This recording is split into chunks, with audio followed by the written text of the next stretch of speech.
Eu, eu já vinha meditando já um tempo na palavra do Senhor, assim, nessa passagem. E Deus me deu como título dessa passagem, dessa ministração: discípulo por amor. Por que discípulo por amor? Primeiro nós vamos ter que trazer à nossa mente,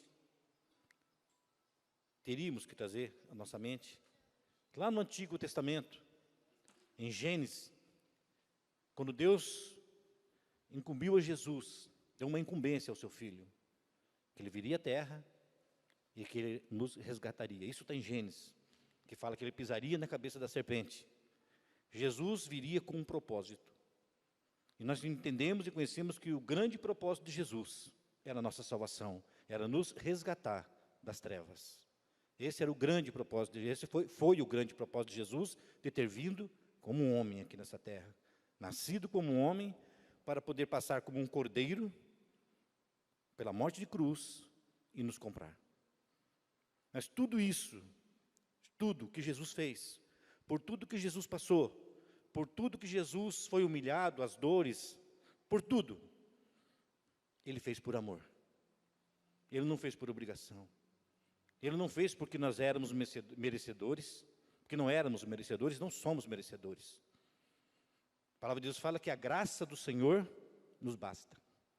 A graça do Senhor que nos alcançou é o suficiente. Por quê? Porque o sacrifício de Jesus foi o suficiente. E Ele é o suficiente. Então, Jesus, tudo que fez, Ele fez por mim e por você. Ele fez pela igreja, porque amava a igreja, porque ama a igreja. Jesus, na caminhada dele, Ele foi santo, se separou do mal, não pecou, não renunciou o seu chamado, não renunciou o propósito para o qual veio.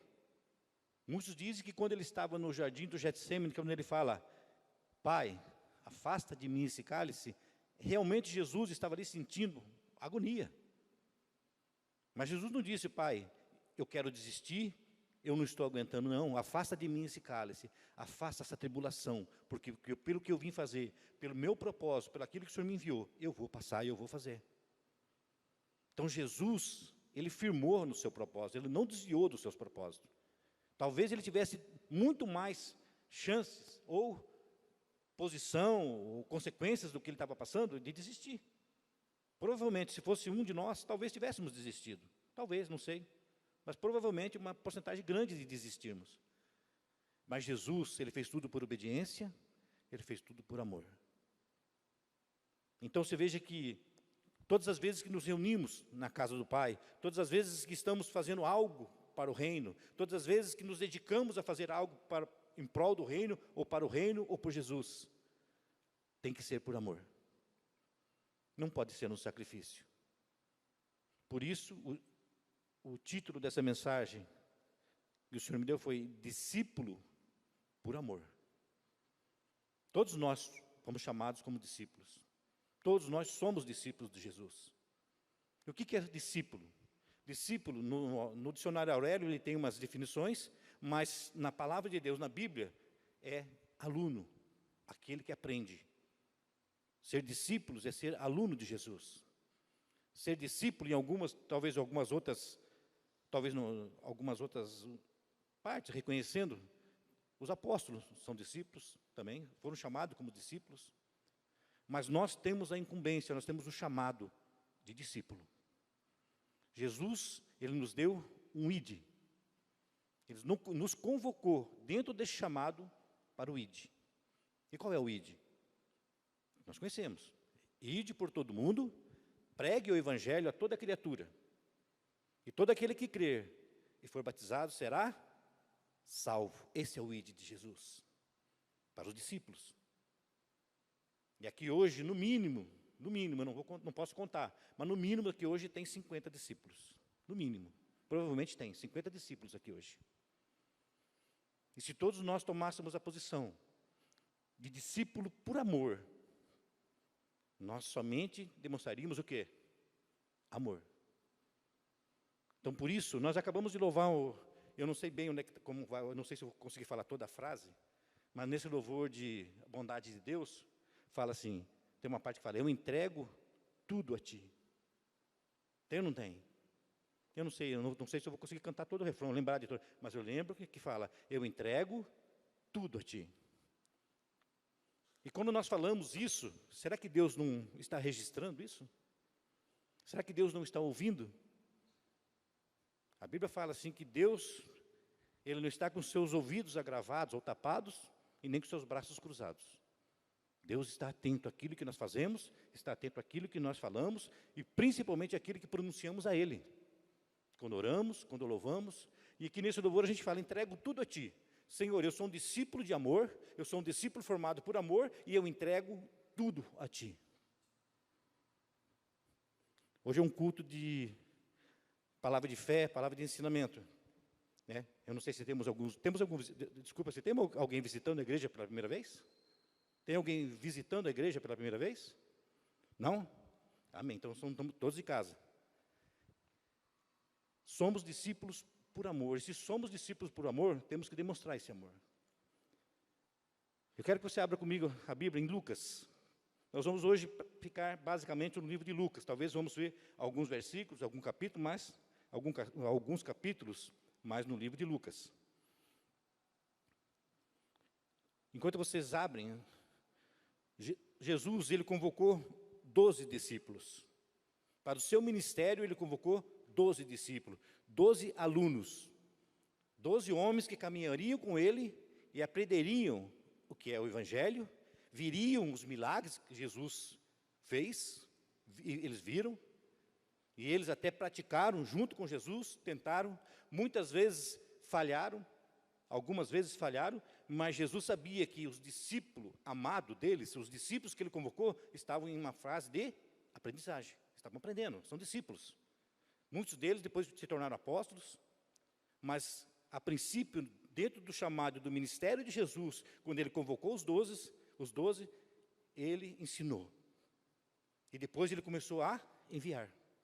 Vão de 2 em 2, preguem, falem, curem, expulsem os demônios. Por que ele falou isso ao final já quase do ministério? Porque vocês viram, vocês caminharam comigo, vocês aprenderam. Vocês sabem o que fazer. Essa provavelmente era a resposta de Jesus para os seus discípulos. Vão passar por tormenta? Vão passar por vento, tempestade? Vão passar. Mas vocês sabem o que fazer, mesmo em meio à tempestade, porque eu estive com vocês numa tempestade. Quando o barco estava prestes ali, talvez na mente de vocês, ou quando vocês pensaram que aquele barco ia afundar, eu estava junto com vocês. E eu ensinei vocês. Vocês viram a tempestade se acalmar. Quando o aleijado, quando o cego, quando eles foram curados, vocês estavam junto comigo. Vocês viram, vocês aprenderam. Quando houve perseguição e Deus deu o livramento, vocês viram. Vocês aprenderam, vocês estavam comigo. E hoje Jesus fala para mim e para você, o Espírito Santo, vocês têm visto, vocês têm aprendido, vocês estão comigo. A diferença é que Jesus, quando estava com os seus discípulos, ele subiu ao céu e falou, agora vão. É diferente, não é? Você está caminhando com uma pessoa, ter confiança naquela pessoa, sabendo que aquela pessoa pode resolver situações ou problemas, e aquela pessoa fala, agora estou indo. Agora estou indo. Você acha que aquela pessoa fica bem, mesmo tendo visto tudo, mesmo sabendo o que tem que fazer? Não, porque aquele apoio, aquela sustentação de fé que Jesus demonstrou, estava subindo ao Pai. E agora vocês aprenderam, agora vão e façam. E nós estamos como filhos, como servos, como crentes, como evangélicos, mas muito mais como discípulos, aprendendo todos os dias. Todos os dias. E quantas vezes nós estamos de frente, batendo de frente com uma pessoa enferma, ou até mesmo com uma pessoa possessa, ou até mesmo com uma pessoa com qualquer tipo de dificuldade, aí vem a mente, o Espírito Santo traz. Ora. Dependendo do lugar ou da situação, a gente fala, não, eu não vou fazer isso com aquilo, talvez eu envergonhe, talvez não é o lugar certo. Ou então, será? Mas essa pessoa está num sofrimento tão grande, será que se eu orar, acontece? Sabe o que nós estamos, nesse ato, dizendo para Jesus? Será que eu sou discípulo mesmo? Será que eu tenho esse amor que Jesus me ensinou e depositou, essa confiança, essa fé? Será que eu tenho? Às vezes a gente balança, e isso é natural a gente balançar. Nós não somos de ferro. Nós somos espírito, alma e corpo. Espírito nos liga a Deus. Alma são os sentimentos. Esses sentimentos geram tristeza, alegria. Esses sentimentos geram medo, geram temor. Mas Jesus falou assim, não temam, não temam. E muito mais, ele fala, não temam nem o que o homem pode fazer com vocês. Temam a Deus, temam a Deus. Então o nosso temor maior tem que estar em Deus. E como discípulo formado em amor, e como discípulo feito por amor, nós temos que tomar essa posição. E Jesus nos traz na sua palavra muitos ensinamentos a respeito do que é ser discípulo e do que Deus espera de mim e de você como discípulo. Amém? Lucas capítulo 14, nós vamos ler um pedaço bom da Bíblia aqui, para que a gente possa entender. Lucas capítulo 14, versículo 15. Como título tem essa passagem, a parábola da grande ceia. Amém?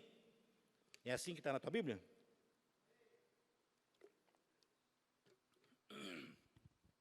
Amém, glória a Deus. Lucas capítulo 14, versículo 15. E ouvindo isso, um dos que estavam com ele à mesa disse-lhe, bem-aventurado é o que comer o pão do reino de Deus. Porém, ele lhe disse, um certo homem fez uma grande ceia e convidou a muitos. E à hora da ceia, mandou o seu servo dizer aos convidados, vinde, que já tudo está preparado. E todos, a uma começaram a escusar-se. E disse-lhe o primeiro, comprei um campo e preciso ir vê-lo. Rogo-te que me hajas por escuso. Esse escuso, ou escusar-se, como diz aqui, escuso, na verdade, até pelo dicionário Aurélio, é se desculpa, dar uma desculpa. É algo que nem é verdadeiro muitas vezes. Ou pode até ser que seja verdadeiro, mas é uma forma, algo que eu achei. Vou dar um exemplo. Pastor, você quer almoçar na minha casa? Eu não quero ir. E o que eu faço? Ah, não, eu já estou com o almoço pronto e tem alguém me esperando em casa para almoçar. Realmente isso é uma verdade, pode ser, ou pode ser até uma desculpa. Mas eu poderia ser mais sincero e falar, não hoje, mas eu tenho vontade de um dia sentar e a gente poder comer junto e falar algo que é verdadeiro. Mas aqui ele fala assim, se escusar, se desculpar, arrumar uma desculpa, talvez dentro de uma verdade ou não. E o outro disse, no versículo 19, comprei 5 juntas de bois e vou experimentá-los. Rogo-te que me hajas por escuso também. Eu tenho os bois para cuidar. Talvez fosse verdade, ou talvez não. E disse outro, casei e, portanto, não posso ir. E voltando aquele servo, anunciou essas coisas ao seu senhor. Então o pai de família, indignado, disse ao seu servo, sai depressa pelas ruas e bairros da cidade, e traze aqui os pobres, os aleijados, os mancos e os cegos. E disse o servo, Senhor, feito está, como mandastes, e ainda há lugar. E disse o Senhor ao servo, sai pelos caminhos e atalhos e força-os a entrar, para que a minha casa se encha, porque eu vos digo que nenhum daqueles varões que foram convidados provará a minha ceia. Então a Bíblia fala de uma ceia, de um pai de família, que ele faz uma festa e separa. Tem alguns convidados especiais, como a gente costuma fazer. A gente costuma fazer assim, né? É a família, é os amigos, a gente faz uma festa, a gente tem umas pessoas selecionadas que a gente gosta, que a gente tem mais afinidade, e a gente convida para a festa. Ele fez isso. Os convidados eram especiais.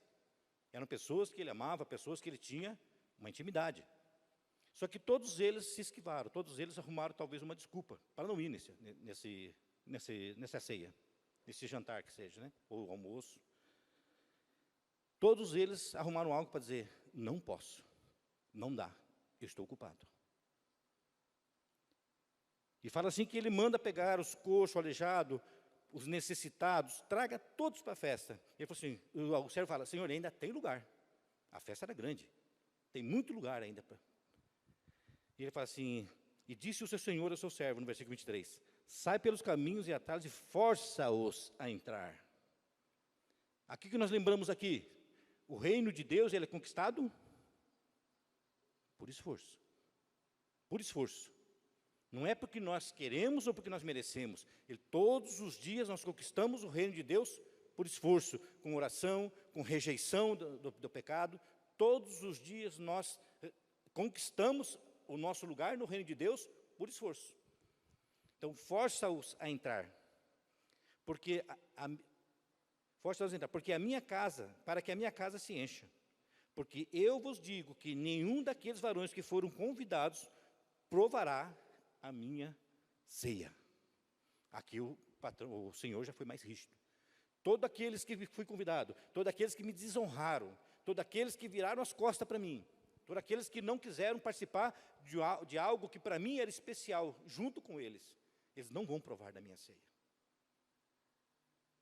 Aqui existia um chamado, uma convocação, para pessoas selecionadas.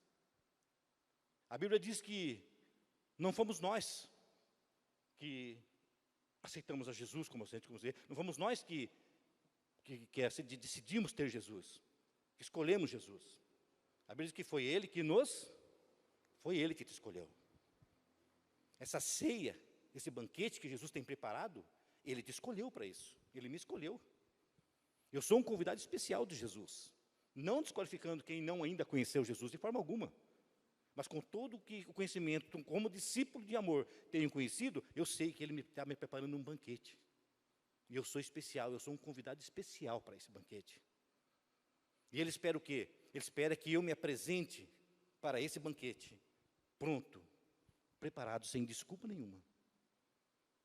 Assim como esses convidados, que usaram desculpa, escusa-me, tira-me, me esquece, eu não posso ir. E quantas vezes Jesus tem nos mostrado que não somente nós, cada um de nós, mas muitos têm recusado o chamado de Jesus. Muitos têm fugido da presença de Jesus. Muitos têm deixado o chamado de Jesus num cantinho, falando, olha, eu escuso-me, eu não posso. Você está disposto a participar da minha ceia? Eu não posso. Eu nem casei ainda, eu tenho vontade de casar. Não é não? Eu nem casei ainda, eu tenho vontade de casar. Eu não me formei nem minha faculdade. Então, o meu tempo é para isso.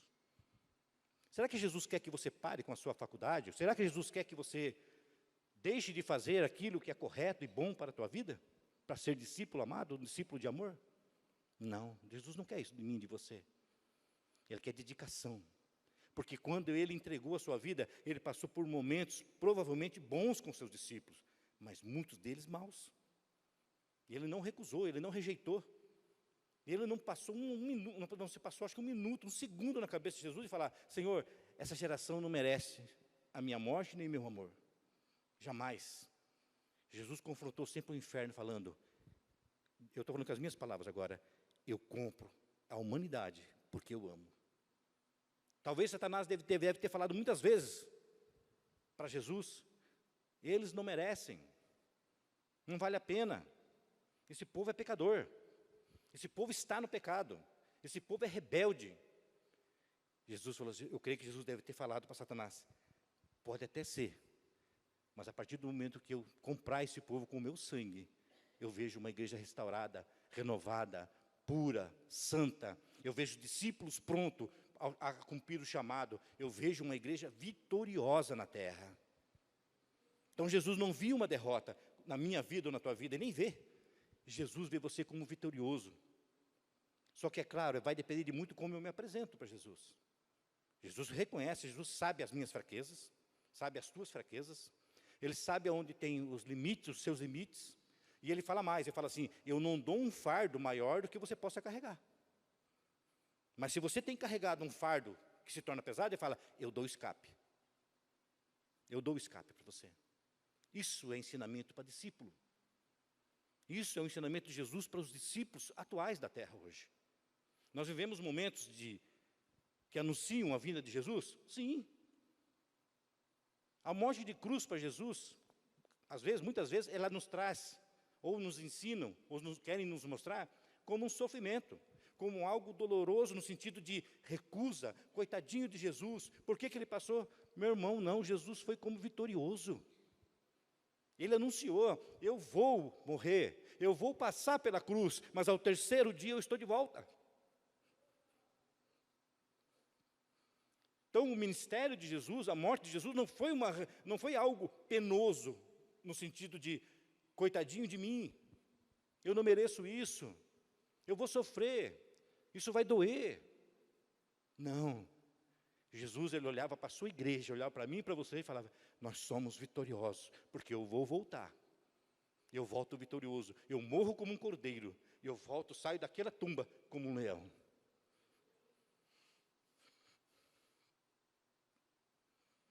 E ele falou aos seus discípulos, vão em meu nome. Vão em meu nome. Anunciem, preguem, curem. Vão em meu nome. Eu tenho preparado para vocês, não porque vocês são capazes e fortes para isso. Vocês vão passar por angústia. A igreja vai ser perseguida. Vocês vão ter tribulação. Mas vão em meu nome, porque eu venci o mundo. Eu ressuscitei, eu surgi como leão, e o mundo está sob meu domínio. Satanás tem reinado, mas o domínio está na mão de Deus. Satanás só pode fazer aquilo que Jesus permite que ele faça, que está dentro, vou usar esse termo, de uma regra bíblica. Jesus, ele não foge da verdade, Deus não foge da verdade, que é a sua palavra. E tudo que estiver dentro da sua palavra, que for verdade, vai se cumprir. Então os sinais estão aí, Jesus está voltando. Isso é motivo de tristeza ou de alegria? Discípulos de Jesus, isso é motivo de alegria. Ela tem que provocar alegria. As coisas, Jesus deixou bem claro, nós não somos desse mundo. Esse mundo não pertence, nós não pertencemos a ele, nada que está nesse mundo nos pertence. Nós temos um destino, nós temos uma caminhada. Só que, como discípulo de amor, muitos estão se perdendo. Muitas vidas estão indo para o inferno. Talvez uma palavra dura, fala, pastor, que palavra dura dizer que muitos estão indo para o inferno. Isso não é uma realidade? A realidade não pode nos chocar. E principalmente quando ela vem dentro do reino. Quando ela é produzida dentro do reino, e nós entendemos dentro do reino que é incumbência nossa, que é dever nosso como discípulos. Jesus, ele deu essa incumbência, vão, preguem, falem. Será que todos vão se salvar se nós falarmos? Talvez não. Você está cumprindo o ID de Jesus. E ele só vai voltar quando todos ouvirem nos quatro cantos da terra e entenderem de que ele é o Senhor. A Bíblia fala em Filipenses, todo joelho se dobrará, toda língua confessará de que ele é o Senhor. Para a glória de Deus. Então, o que Deus espera? É que você fale e que todos entendam e conheçam que Jesus Cristo é o Senhor. Não somente da minha vida, mas pode ser daquele que não conhece. Essa é a nossa incumbência como discípulo, uma das maiores incumbências. E muito mais, ele fala, olha, vão, curem, preguem, restaurem famílias, restaurem vidas, através do meu nome. E muitas vezes nós esquecemos de algo muito especial, não somente o nome de Jesus, mas o sangue de Jesus. Porque ele fala, o sangue de Jesus, ele fala que ele nos dá cobertura. Nós somos lavados e remidos pelo sangue do Cordeiro. Agora você imagina, você lavado, você remido, você limpo pelo sangue do Cordeiro. E esse sangue, como nós aprendemos, a gente aprende que lá no Egito, quando aquele povo, no primeiro dia de Páscoa, eles mataram um cordeiro puro, sem mancha, sem mácula, passaram o sangue dele na porta, e a morte, quando veio, passou por cima de todas aquelas casas que tinham a marca do sangue, do cordeiro. E ninguém se feriu ali, ninguém morreu. A maioria dos primogênitos morreu, mas naquelas casas que tinham a marca do sangue, nenhum morreu, ninguém foi afetado. E quando nós somos lavados e remidos pelo sangue do Cordeiro, nós temos o quê? A marca de Cristo. E quando o diabo olha para mim e para você, como discípulo de Jesus, ele entende, ele sabe, é discípulo de Jesus, é filho do Altíssimo, mas eu não posso me aproximar porque tem a marca do Cordeiro. Esse eu não posso tocar porque tem a marca do Cordeiro. O sangue de Cristo está sobre a minha vida e sobre a tua vida como discípulo. Por isso Jesus deu toda a autoridade, ele falou, eu dou toda a autoridade a vocês no meu nome. Vão em meu nome, preguem em meu nome, não tenham medo, porque eu vou estar com vocês até a consumação dos séculos, até o fim. Eu não vou deixar vocês só, eu estou com vocês. E toda essa confiança que Jesus passa, toda essa fé que Ele nos transmite, esse poder que Ele nos outorga, nós temos que usá-lo. Nós temos que assumir esse papel de discípulo. Muitas vezes, estamos com aquela dor de cabeça terrível, que esses dias eu estava até com uns 2 dias com uma dor de cabeça terrível, minha cabeça latejava, assim, parecia que o olho ia sair para fora. E aí você pensa no quê? Vamos fazer propaganda não, né, mas eu vou falar um que eu sempre ouço falar, né?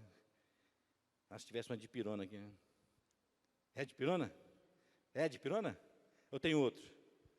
Tem mais, né? Tem mais alguns, mas a dipirona é o mais famoso. O que tem que ter mais fama na tua vida é Jesus. Eu sei que a gente falha, a gente pensa, uma dipirona vai ser bom. Mas será que se eu colocar a mão com o sangue do Cordeiro na minha vida, com a autoridade do nome de Jesus, essa enfermidade não vai? E eu vou falar para você, se eu orar, eu vou falar de mim, e você pega para você.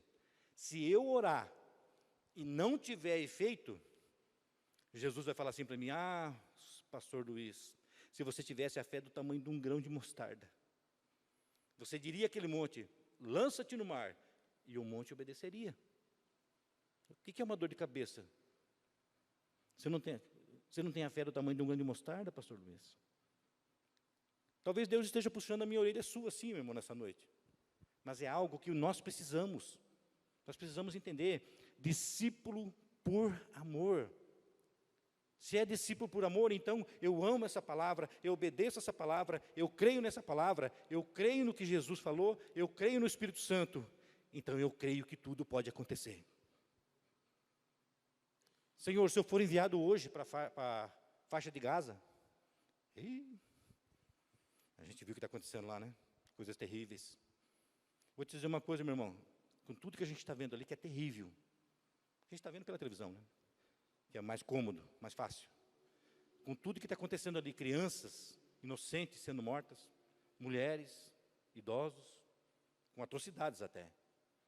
Eu vou te fazer uma pergunta, e você não precisa responder, responda para você pelo conhecimento que você tem na palavra de Deus. É a primeira vez que acontece isso? É a primeira vez que acontece uma guerra nesse tipo, né, com essas qualificações de crueldade? É a primeira vez? Não é, meu irmão. Não é a primeira vez. Guerra sempre houve. Só que essas guerras agora têm os sinais de Jesus, os finais dos tempos. Aquelas guerras, tanto que crianças morreram. Sabe que Deus não vê a morte como nós vemos, irmão. Deus não vê a morte como a gente vê. A morte para a gente era um choque. Muitas vezes parece que arranca um pedaço da gente. Arranca o pulmão, arranca uma costela, arranca o rim. É uma dor muito forte. A morte. Mas Deus fala que não, na Bíblia, na palavra dele. Deus se alegra, está em Salmos, Deus se alegra na morte dos seus santos. Olha a diferença. Quando um anjinho daquele, que morre até por crueldade, com atrocidades, eu olho para Deus e vejo assim, Deus está vendo a crueldade. Deus está vendo tudo o que está acontecendo. Sabe que muitas vezes é fruto até do que plantaram dentro daquela nação. Porque a gente vê que em guerras no Antigo Testamento é assim. Só que Deus recebe aquela criança com festa. Porque é puro, é santo, não tem a mente de um adulto que está fazendo toda aquela guerra. Ele pode estar sofrendo, mas ele está sendo recebido no céu. E isso é o que nós mais temos que almejar. Talvez o que aquelas crianças já alcançaram, nós vamos ter que lutar muito ainda para alcançar, meu irmão. Muito. A nossa luta aqui na terra, espiritual, vai ser grande ainda, para alcançarmos a salvação. Aquelas crianças já alcançaram. Já estão na glória, já estão com o Pai. É triste, dói Dói muito, muito. Se gera até revolta, muitas vezes dentro da gente.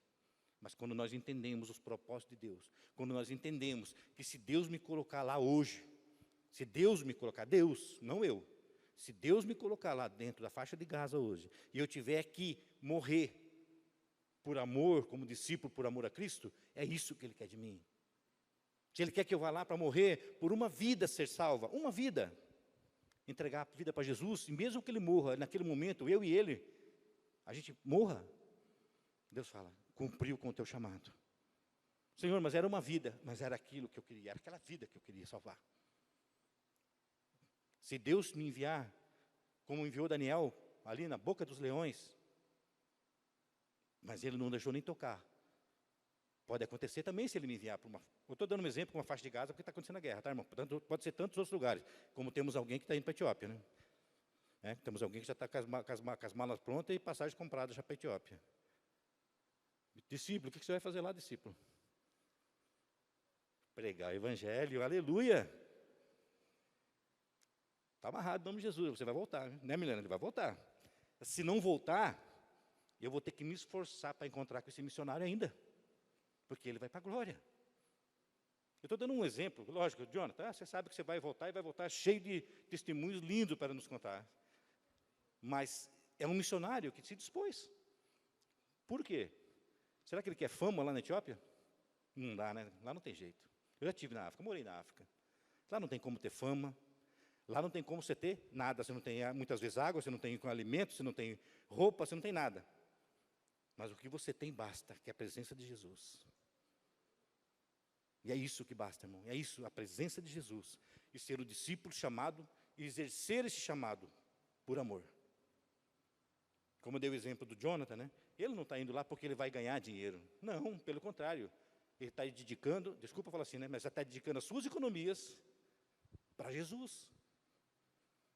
A sua passagem, tudo que ele está comprando é para Jesus. Não é porque ele tem algo que ele vai aparecer, ou que ele vai subir no palco, ele vai ser o nosso presbítero Jonathan, vai aparecer nas televisões. Não. Só nós talvez vamos saber notícia dele, nós vamos receber notícia dele. Mas a honra e a glória é Jesus que está recebendo naquele lugar. Vendo pessoas entregando a vida para Jesus, serem curados, serem libertas, como houve da outra viagem, quando eles foram com o pastor André. Discípulo por amor. Mesmo diante da dificuldade. Discípulo não é ser chamado para que haja vamos dizer assim, você ficar parado no tempo, ou achar que tudo está certo, agora eu me converti, agora Jesus vai agir. E uma frase que eu não gosto muito pessoalmente, irmãos. Se Deus quiser, Ele vai fazer. Se Deus quiser, dependendo do que for, pode até colocar essa interrogação mesmo. Uma viagem, se Deus quiser, eu vou fazer, talvez não. Mas quando se trata do reino, se Deus quiser, um dia eu vou estar no ministério. Se Deus quiser, um dia eu vou fazer uma viagem missionária. Se Deus quiser, um dia eu vou ser dizimista fiel. Se Deus quiser, um dia eu vou ser ofertante na vida dos missionários. Se Deus quiser. Será que existe essa interrogação no coração de Deus em relação ao seu reino? Deus quer. E Ele quer que a gente haja como discípulo de amor. Deus quer que você tome posse do seu chamado. Irmãos, quando muitos dos discípulos foram chamados, dos seus discípulos, nenhum deles estava desocupado. Nenhum deles era um qualquer, um desocupado que estava ali sem fazer nada. E Jesus falou assim, olha, como você não está fazendo nada, vem comigo.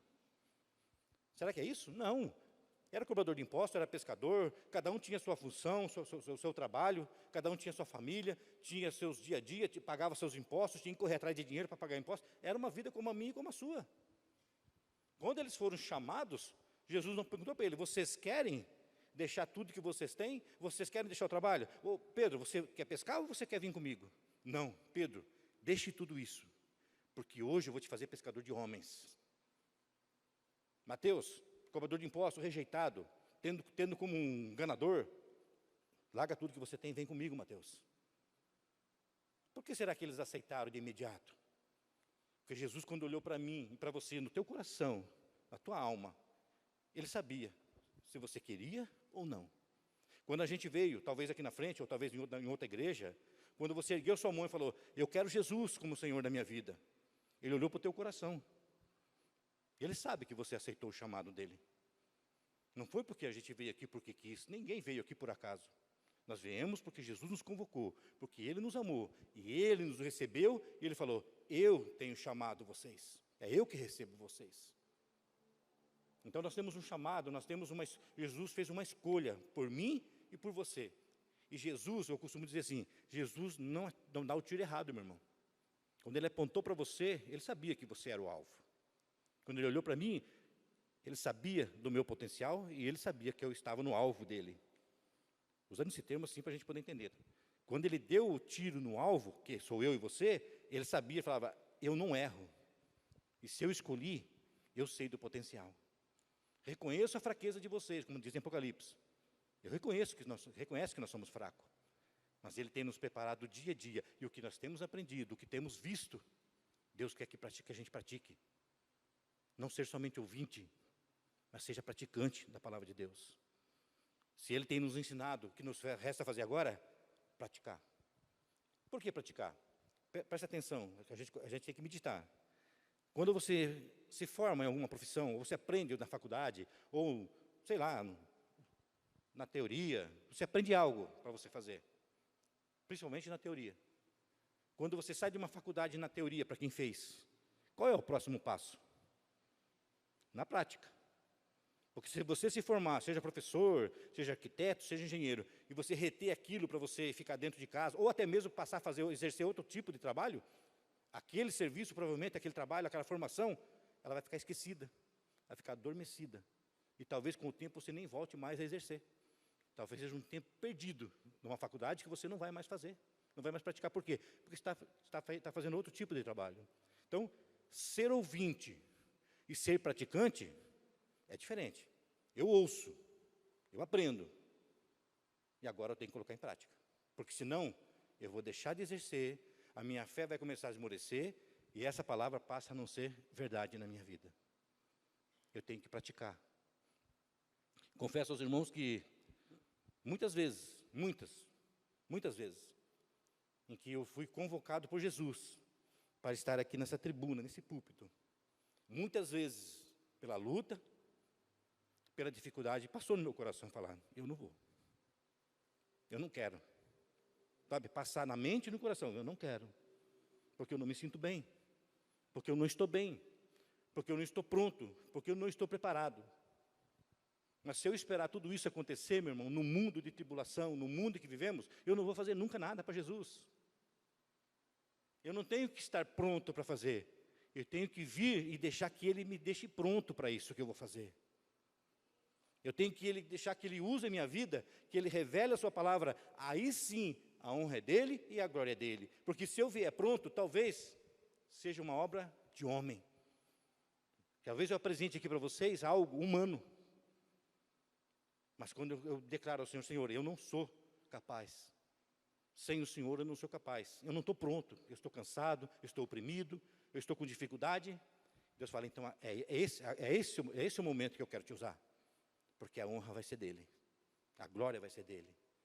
Então, como discípulo de amor, pode ser que muitas vezes, talvez o Satanás vai soprar no seu ouvido, ou talvez você mesmo vai aceitar, eu não estou pronto. Eu não vou fazer agora, eu não posso fazer agora, eu não vou fazer nesse momento, daqui 10 dias, quem sabe. Meu irmão, o momento é agora, Deus preparou você para hoje. Você está como discípulo preparado para hoje. Mas pastor, eu preciso viajar, eu preciso ir para a Etiópia? Junto com o Jonathan? Não, não precisa. Se quiser ir, eu creio que vai ser uma benção. Mas não precisa. Você apresenta o reino de Deus aonde você está. Com o testemunho, com a tua vida, com aquilo que você faz, com aquilo que você fala. O teu dia a dia tem que ser um dia de discípulo de amor. Um discípulo que apresenta Jesus.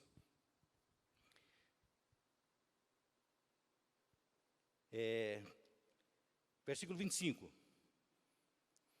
Ora, ia com ele uma grande multidão, e voltando-se, disse-lhe, se alguém vier a mim e não aborrecer o seu pai, a mãe, a mulher, os filhos, o irmão, as irmãs, e ainda também a sua própria vida, não pode ser meu discípulo. Aí de Jesus agora pegou pesado, hein? fala sério. Agora Jesus, ô Jesus, o Senhor falou que eu tenho que ser discípulo por amor, mas aqui o Senhor está dizendo na sua palavra, se alguém vier a mim e não aborrecer o seu pai, mãe, a mulher, os filhos, irmãos, irmãs, ainda também a sua própria vida, não pode ser meu discípulo. Há uma rejeição, há algo que diz que eu não posso ser discípulo de Jesus se eu não aborrecer. Veja bem, Jesus não está dizendo que você tem que abandonar. Jesus não está dizendo que você tem que rejeitar a sua família. Jesus está dizendo aborrecer. O que é aborrecer?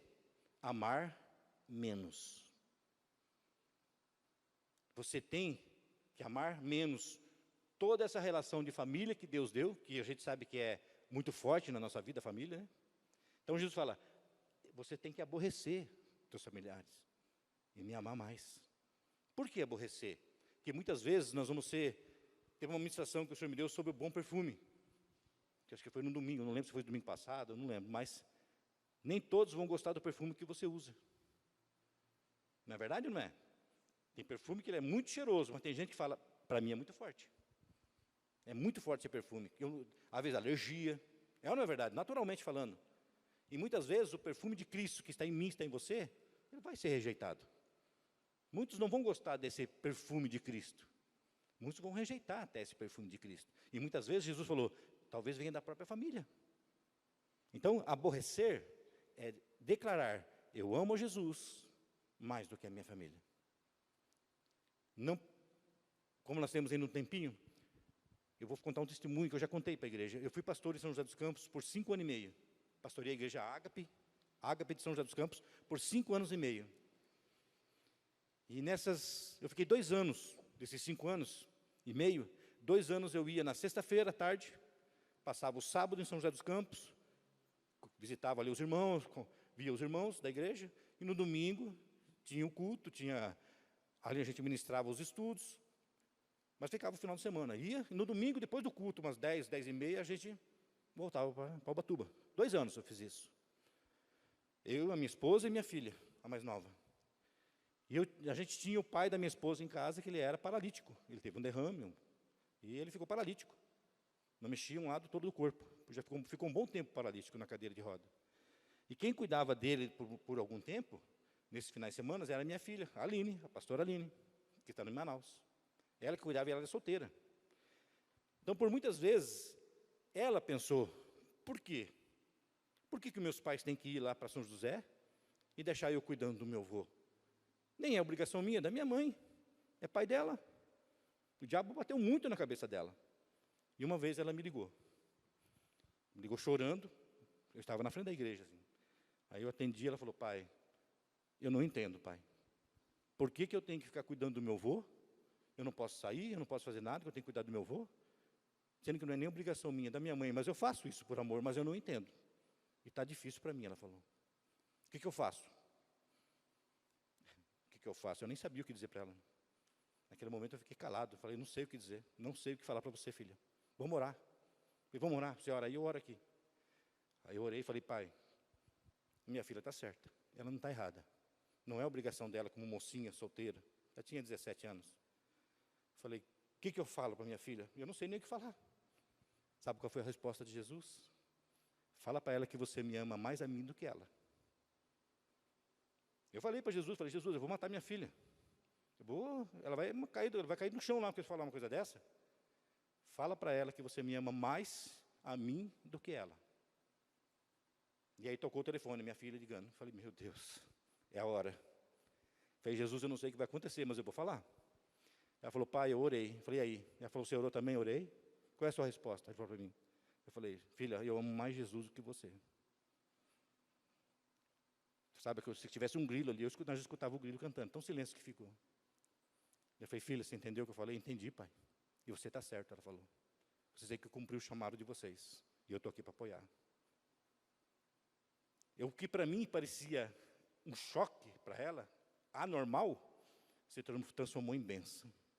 Porque ela entendeu, ela falou, eu entendo o chamado de vocês, mas vocês têm que cumprir o chamado de vocês, e eu estou aqui para ajudar vocês, nesse chamado. Tipo assim, o que eu posso fazer é isso, então essa é a minha parte, dentro do chamado de vocês. E foi durante 2 anos que ela cuidou, irmão.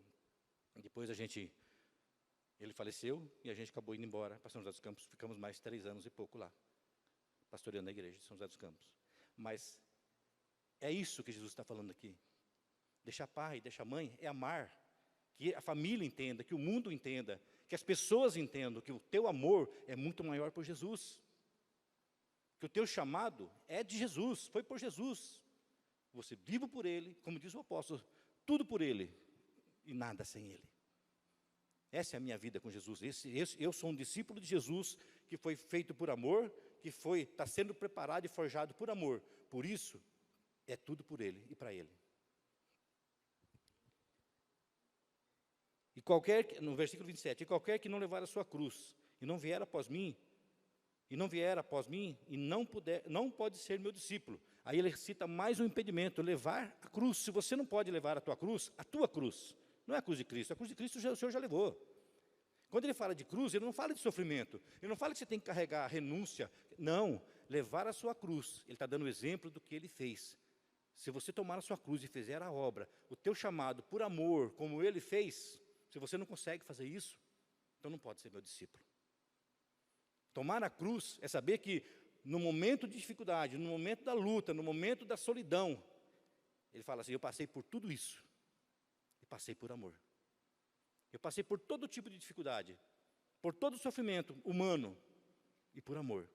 Portanto, vocês, discípulos, carreguem a sua cruz, façam por amor. E muitas vezes a gente interpreta que carregar a cruz, lembra da morte de Jesus, fala, então eu tenho que sofrer, vou ter que padecer. Se for necessário, sim, mas não é isso que a cruz significa. A cruz significa um ato de amor. Tome a sua cruz, faça por amor, seja um discípulo de amor. Amém?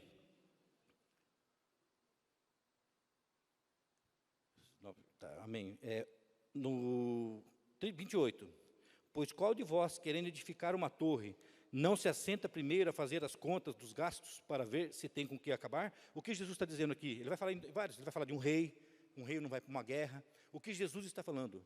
Como discípulo, Deus nos deu sabedoria humana. Nós temos a sabedoria do alto, que é de Deus, que é a principal que nós precisamos, mas Ele nos deu sabedoria humana. O que ele está, a comparação que ele está fazendo? Quem vai construir uma casa, se tem o dinheiro somente para o alicerce, e depois ele sabe que ele não tem condições, por muitos anos, não vai fazer mais nada. Eu vou construir o dinheiro que eu tenho, eu construo o alicerce da casa. Mas quanto você vai precisar de tijolo? Não sei, porque eu não sei nem se eu vou ter. Essa casa vai sair? É o exemplo que ele está dando aqui. Essa casa vai ser construída? Não. Então, ninguém, sem antes construir, conte os tijolos. Discípulos, antes se preparem. Saibam o que vocês vão fazer. Está sendo enviado para a Etiópia, mas tem direção de Deus. Deus já colocou no coração, Ele já sabe o que Ele vai fazer, Ele já sabe qual vai ser o chamado dele lá, qual vai ser a incumbência de Jesus para ele naquele lugar. O que ele falou? O que o Jonathan, não tem problema, né, Jonathan, usar você como exemplo? Não. O que ele falou que ele vai fazer lá? Pregar o evangelho. Então ele tem uma direção. Ele está contando os tijolos. Ele sabe o que ele vai fazer. Ele não vai aleatoriamente. Ele não vai chegar lá e falar, se chegar lá, o que você vai fazer? Não sei ainda não. Mas você vai pregar? Não sei se vou ter oportunidade. Você vai falar de Jesus? Talvez. Não está contando os tijolos. Não tem algo, ele não tem planejamento do que ele vai fazer. Pelo contrário, ele sabe muito bem, o Jonathan sabe muito bem o que vai fazer.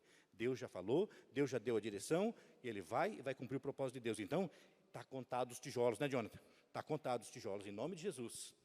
E aqui fala de um rei, né, que ele vai se preparar para a guerra, e no versículo 33.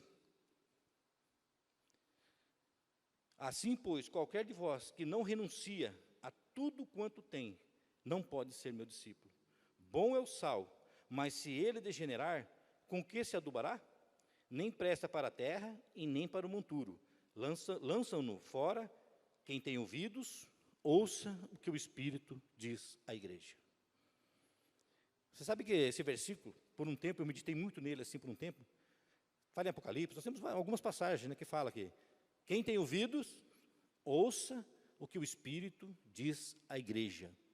Você sabe que Jesus aqui, o próprio Deus, Ele não está falando com alguém de uma terra distante, ou que a gente não conhece, que nasceu sem as orelhas, né, sem ouvido, tudo tampado. Não é como nós. Então, Eu estou falando com o povo que nasceu com orelha, quem tem ouvido, ouça. Não. Quando ele falar, quem tem ouvidos, ouça o que o Espírito diz à igreja. Ei, você que conhece Jesus, você que é discípulo de Jesus, você tem os ouvidos abertos para o Evangelho, você tem ouvidos abertos para a revelação de Deus, ouça, porque é o Espírito de Deus falando com a igreja. Nós temos os ouvidos abertos, por quê? Porque nós somos lavados, remidos pelo sangue do Cordeiro, e a surdez espiritual que tínhamos, quando não entendíamos o reino de Deus, hoje nós entendemos o reino de Deus. Aquela surdez espiritual, ou aqueles olhos fechados espirituais, quando líamos a palavra de Deus e não entendíamos nada, hoje não. Hoje eu ouço e entendo a palavra de Deus. Então Jesus fala, ei, você que tem ouvidos, você que é convertido, você que é crente, você que é evangélico, você que é filho, você que é discípulo, ouça, porque o Espírito está falando com a igreja. Se prepara, meu irmão. Comece a contar os tijolos, porque Jesus te trouxe hoje, nessa noite de hoje. Ela é especial, não porque o pastor Luiz está aqui. Ela é especial porque você veio e o Espírito Santo de Deus está aqui e o próprio Jesus está aqui. Então se prepara, comece a contar os tijolos e seja um discípulo de amor e obedeça. O que Deus te mandar, você faça. Seja um discípulo de amor.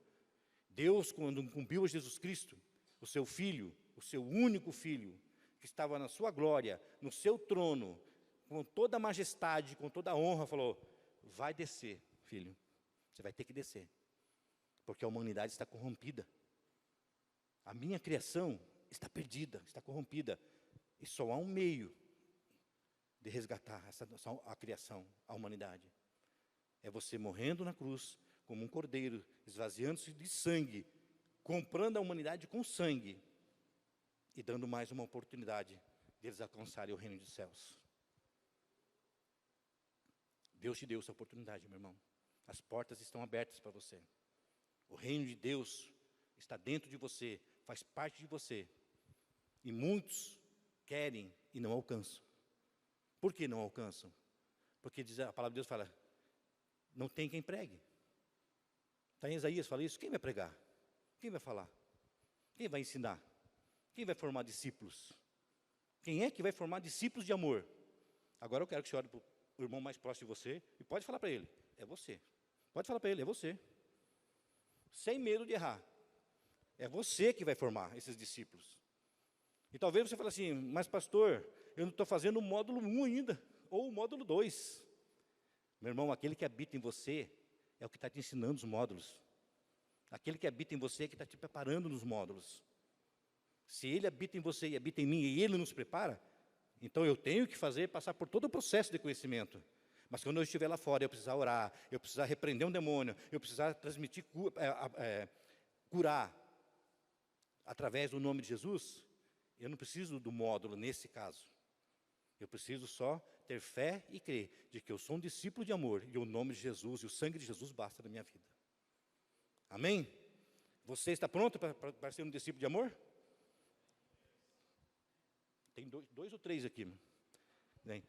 Eu vou fazer a pergunta, eu quero que em nome de Jesus, se você está pronto, aí você fala amém, senão não é forçado. Você está pronto para ser um discípulo de amor? Então se prepara, porque Jesus vai te apresentar situações para discípulo. E ele falou, ide por todo mundo, pregue o evangelho, expulse os demônios, cure, e nada pode tocar em vocês, se beber alguma coisa mortífera, dano nenhum vai fazer. Mas vão, pregue, tome posse da autoridade do nome de Jesus e do sangue de Jesus e façam uma obra como discípulos de amor. Amém? Glória a Deus. Eu vou estar lendo um último versículo, é mesmo aqui em Lucas. Lucas 9, volta um pouquinho comigo, Lucas 9.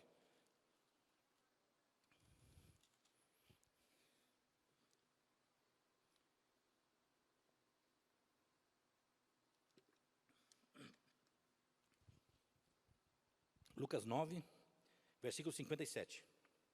9, 57. E aconteceu que, indo eles pelo caminho, lhe disse um, Senhor, presta atenção, irmão, esse um que ele fala, conhece Jesus, porque senão não chamaria de Senhor. Amém? Concorda comigo? Se está chamando de Senhor, é porque conhece. Você não chamaria, Jesus, filho de Maria, Jesus, filho do carpinteiro. Não. Então ele fala assim, e aconteceu que indo eles pelo caminho, lhe disse um, Senhor, seguir-te-ei para onde quer que fores. Olha só que declaração. Senhor, eu estou aqui e vou te seguir para onde o Senhor me mandar. Para onde o Senhor falar, eu vou. E disse-lhe Jesus, no 58, as raposas têm os seus covis, as aves do céu ninhos, mas o Filho do Homem não tem onde reclinar a cabeça. Sabe o que eu vejo? Talvez esse eu vou contigo para onde o Senhor me enviar, talvez, a palavra de Deus não está falando dessa forma, mas talvez eu vou contigo para onde o Senhor me enviar. Espera aí, onde nós vamos, Senhor? Estou dando um exemplo agora. Lá tem cama para me dormir, descansar meu corpinho? Lá, qual é a comida que oferece lá? É chima, matapa, chamuça? Estou falando umas comidas africanas, tá? Porque quem já foi para a África conhece. O que mais? Chipiche? Nem quero saber o que é chipiche. É isso, então, para mim não dá. Não dá porque eu sou acostumado a viver talvez de alguma forma diferente, comendo um franguinho frito. Estou dando um exemplo, tá, irmão? Que aqui não está escrito. Por quê? Pela resposta de Jesus. Jesus falou assim, e disse-lhe Jesus, as raposas têm seus covis, seus ninhos, onde dormem, suas cavernas, né? Onde elas dormem. E as aves do céu, ninhos, ninhos. Mas o Filho do Homem não tem onde reclinar a cabeça. Eu estou ainda onde Deus me mandar. Vai ter o quê? O que Deus providenciar. Seja para dormir no estacionamento, dentro de uma barraca, seja para não dormir durante tantas horas. Estou falando isso porque passaram na Etiópia, isso, né? Seja para passar uma noite, um dia sem dormir, eu estou indo. Aí sim, Jesus fala, então, esse é um discípulo de amor, porque não está preocupado com as coisas necessárias deste mundo, está preocupado com aquilo que é essencial para a vida dele, a presença de Jesus, é o que basta. Amém? No versículo 59, disse o outro, segue-me, mas ele respondeu, Senhor, deixa-me primeiro que eu vá enterrar meu pai. Algo até justo, a gente humanamente falando, é ou não é? Senhor, eu vou, mas deixa eu enterrar meu pai primeiro, a minha família, meu pai morreu. Deixa que eu vou enterrar o meu pai. No versículo 60, mas Jesus lhe observou. Aqui esse Jesus já deu uma olhada nele. Jesus já começou a observar a atitude dele, né? Mas Jesus lhe observou, deixa os mortos enterrar os seus mortos, porém tu vai e anuncia o reino de Deus. Parece injusto até falar, olha, Jesus falou assim, olha, nem se preocupe com seu pai que está morto. Sabe o que significa? Jesus, como eu disse, Deus não vê a morte como nós vemos. Se ele falasse para esse homem que se dedicou e que falou, talvez ele falasse assim, o que você vai poder fazer com ele, por ele, agora, por aquela carcaça, vamos dizer, aquele templo ali que não tem mais vida nenhuma. É simplesmente uma carcaça ali que está ali, algo que não tem mais valor, porque não tem mais espírito. O que você pode fazer? Talvez, eu estou dando alguns exemplos, tá, meu irmão? Não está escrito na Bíblia, você está sempre repetindo isso. Talvez se ele falar, Senhor, deixa eu lá em casa orar para ver se meu pai ressuscita. Jesus fala, olha, você tem fé, hein? Deixa eu lá despedir, deixa eu lá enterrar meu pai. Mas o que você vai fazer com ele? Ele já foi. O espírito já teve um destino. Isso não é mais importante do que Jesus. Não pode ser mais importante do que caminhar com Jesus. Você já morreu? Já foi. A não ser que Deus coloque no meu e no teu coração. Vá, ore, porque Ele vai ressuscitar. Aí sim, aí você pode falar assim, eu tenho certeza que Jesus vai até entender a tua fé. E vai, talvez, aplaudir a tua fé. Falar, esse tem fé. Mas não era o caso aqui, amém? Disse também outro, Senhor, eu te seguirei, mas deixa-me despedir primeiro dos que estão na minha casa. E Jesus lhe disse, ninguém que lança a mão do arado e olha para trás, é apto para o reino de Deus. É como disse lá, eu amo mais a Jesus. Eu não vou abandonar a minha família. Eu vou aborrecer talvez, mas não abandonar. Mas eu vou fazer a vontade do Pai. Eu tenho certeza que quando eu voltar para a minha família, tudo vai estar restaurado. A comunhão, o amor, a paz dentro da minha casa vai estar restaurado. Por quê? Porque eu estou indo fazer a vontade do príncipe da paz. Do Emanuel, o Deus conosco. Aquele que nunca abandona. Você está entendendo que Jesus não está pedindo para você abandonar as suas coisas pessoais, nem família? Jesus está dizendo, vai haver aborrecimento quando você for enviado. quando for tiver uma missão. Vai haver aborrecimento, talvez nem todos vão concordar, nem todos vão gostar do teu perfume. Mas o perfume de Cristo vai sempre exalar. Gostem, como disse o Senhor falou para Josué, vá e profetize, vá e fale. Que eles gostem ou não, porque são casa rebelde. E muitas vezes é atitude rebelde mesmo. E nós temos que obedecer a quem? Pedro falou isso em Atos 4. Importa-me agradar a Deus e não a homens. Essa tem que ser a nossa atitude. Não desprezando, não desvalorizando, não rejeitando, mas talvez aborrecendo. Eu tenho uma missão, eu tenho um compromisso, e o meu compromisso é com Deus. A gente costuma falar assim em casa, lá, eu e minha esposa. Se pode acontecer o que aconteça, pode acontecer tudo que...